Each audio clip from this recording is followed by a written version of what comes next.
Minggu 9 Februari jam 9 malam di bioskop Trans TV. Kenapa aku pilih mineral? Soalnya cuma ini nih yang masih ada segelnya. Ibu jadi nggak akan. Benar, secara khusus sehingga terjamin kebersihannya. Le Mineral. Makan gurih, makan pedes, enaknya bareng pucuk. Segarnya beda. Manisnya pas, haus langsung hilang. Makan bareng pucuk baru enak. Makan jelly bersama Slurpee kata mama setelah ini pakai Kodomo. Lebih fun, Kodomo gel rasa Miss Berries baru antibakterial serta fluoride dan xylitolnya buat gigi tetap bersih. Wow, Kodomo. Baru sensasi dingin bisa belanja Ashro Onija Shake Refreshing Cool. Oke Jabber, let's go. Ashro Onija Shake Refreshing Cool. Setiap dingin hingga minus 2 derajat dengan kesegaran mentol dan warna bicara dalam 4 hari. Aktif fragrance, wangi segar, tahan lama. Kasih ya Cece. Ashro Onija Shake Refreshing Cool. Makin pede. Freshnya on, aktifnya on. Inovasi sunscreen dari Pond Skin Institute. Formula baru Plus Airless Sunscreen Gel. Dengan SPF 50+ berangkutan rice personal ringan, melindungi dari sinar matahari, samarkan biru hitam untuk kulit cerah terlindungi, kulit ringan, kulit nyaman. Di daungan ada ulang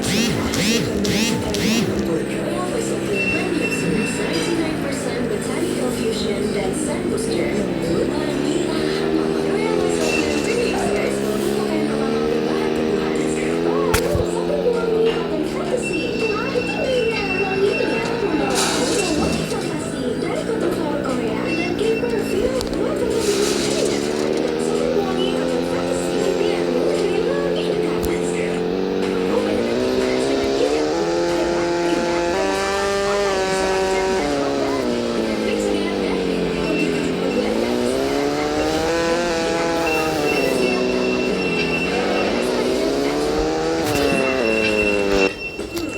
Udah sabun makan Oreo ya?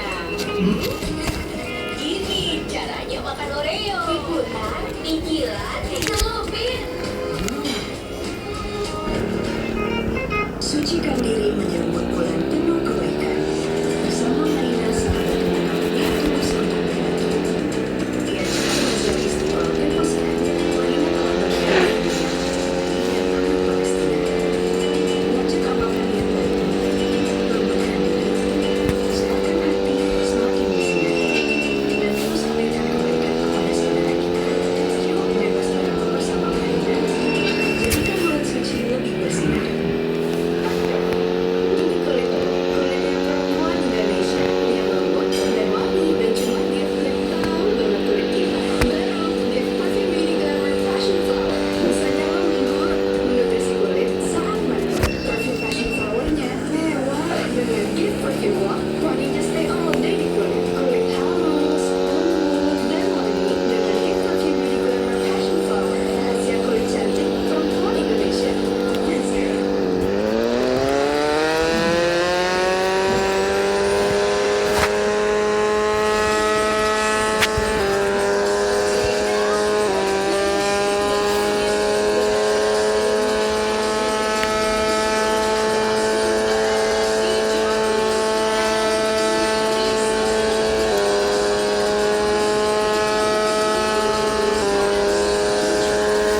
pernah mencatat namanya dalam sejarah sebagai satu-satunya penyanyi Indonesia yang menjadi teman duet penyanyi Amerika, Linda Scott, dalam masih menetap di Singapura dulu.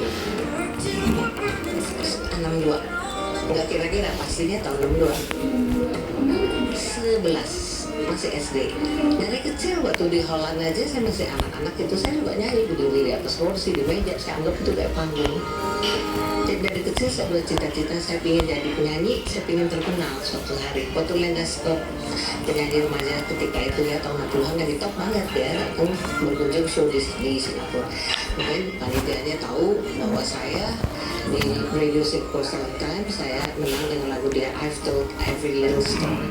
Jadi aku nyanyi duet bareng dia. Aku masih kecil banget ya, umur 11 juga itu tahun 62. Jadi waktu dia kenalin saya, dia bilang, "Ladies and gentlemen, this is my little sister, Ernie Irawati, the Linda Scott of Singapore." Dia pikir aku orang Singapura dan aku nggak pakai nama ayahku Johar karena Johar kan ayah saya kan seorang diplomat, jadi kayaknya kurang etis ya zaman itu ya. 11 tahun, usia yang terlampau bagi Johar, tetapi talenta dan bakatnya sudah jelas penyanyi top 2. Bahkan di tahun 62, Ernie telah menjadi salah satu penyanyi yang bersinar di Singapura. Namun sayangnya, sebagai penyanyi terkenal, Ernie tak pernah tahu layanan manggungnya sampai saat ini. Ya itu di Singapura, semuanya mulai di Singapura tahun 62, rekaman pertama di sana. Begitu, saya karena senang nyanyi ya, jadi saya ikutan Radio Singapore Time dan saya menang. Kalau zaman dulu saya nggak pernah ingat bayaran, ibu saya manajer saya. Tapi kita ini disebut dulu, bukan bercanda, kita artis ampera penderitaan rakyat. Jadi kayak show di Garut, saya belakang. Sukses Ernie Johan sebagai penyanyi pop di Singapura, ternyata juga turut mencatatkan kejutan-kejutan brilian di tanah air. 1945, saat situasi tengah bergejolak, single Teluk Bayur yang dirilis di tahun itu berhasil menjadi salah satu single paling laris. Lagu itu juga bisa membawa Ernie untuk pertama kalinya meraih penghargaan piring emas. Tapi di balik kesuksesan lagu tersebut, Ernie Johan mengaku justru tak pernah merencanakan untuk membuat lagu itu jadi populer. Teluk Bayur itu tidak dicanangkan untuk jadi hits karena Lombe zaman dulu ada yang 10 lagu, ada yang 8, ada yang 12 gitu loh. Waktu saya rekaman dari rumahku itu, jadi udah 7 lagu udah selesai, tinggal 1 lagu kekurangan. Nah itu Biara Arifin dia mengarang menciptakan di studio dulu. Saya belajar saat itu juga, jadi aku belum menghayati lagu itu, tapi kan saya bingung itu lagu pelengkap penderita, tapi itu bisa jadi hits, aku juga nggak tahu. Tapi aku bingung ya, karena lagu itu aku menjadi penyanyi Indonesia pertama yang menerima penghargaan dari rumahku. Ernie Johan bisa membuat begitu banyak keajaiban, bermodalkan suaranya, di banyak pendengarnya. Tembang-tembang merdu dengan alunan musik Melayu serta paduan lirik yang syahdu, seolah jadi obat penenang rindu. Kondisi itu berbeda 180 derajat dengan kondisi Ernie sekarang yang mulai dibelenggu sakit. Bahkan dengan tubuh rentas sekarang, Ernie mengaku telah menjalani 21 kali operasi. Iya, jumlahnya baru 21 kali. Kalau bisa tidak lebih lagi. Aku jangan lagi, udah cukup. Dokter bilang di usia saya sekarang apa lagi udah. Saya udah bionik loh kaki saya, udah pakai apa namanya lutut palsu buatan Amerika. Saya bersyukur pada Allah SWT. Jadi saya nggak tahu takdir saya sampai di mana saya masih bisa nyanyi. Gitu. Jadi ya gitulah. Selama saya masih sehat gitu. Karena kalau di Indonesia artis kalau udah sakit ya nggak dipakai lagi gitu. Tapi kalau di luar negeri penyanyi-penyanyi yang senior itu honornya lebih tinggi daripada yang muda-muda. Tapi di Indonesia kebalik, kita dianggap sebagai berluasa gitu loh. Secara fisik, Ernie Johan mungkin tak seleluasa dulu, tapi semangat wanita 74 tahun itu masih sama seperti 60 tahun yang lalu. Menariknya, meski terhalang usia, Ernie mengaku sesekali masih menerima job penyanyi. Bahkan dengan salah satu kakinya di Ernie dia masih bisa lagi, masih tetap sama seperti yang dulu. Iya masih sih, tapi kan sebagian saya tolak-tolak dulu nanti kalau saya banget 100% gitu loh. Tapi kan kayak saya juga sama SBY gitu, tentu saya sama untuk kanker tubuh itu bukan suatu bahwa kita masih dianggap gitu. Kemarin saya tanggal 3 Mei saya cuma zaman Mergat di Singapura. Jadi masih banyak sih, tapi kita kan nggak bisa jadi orang jangan kemaruk ya.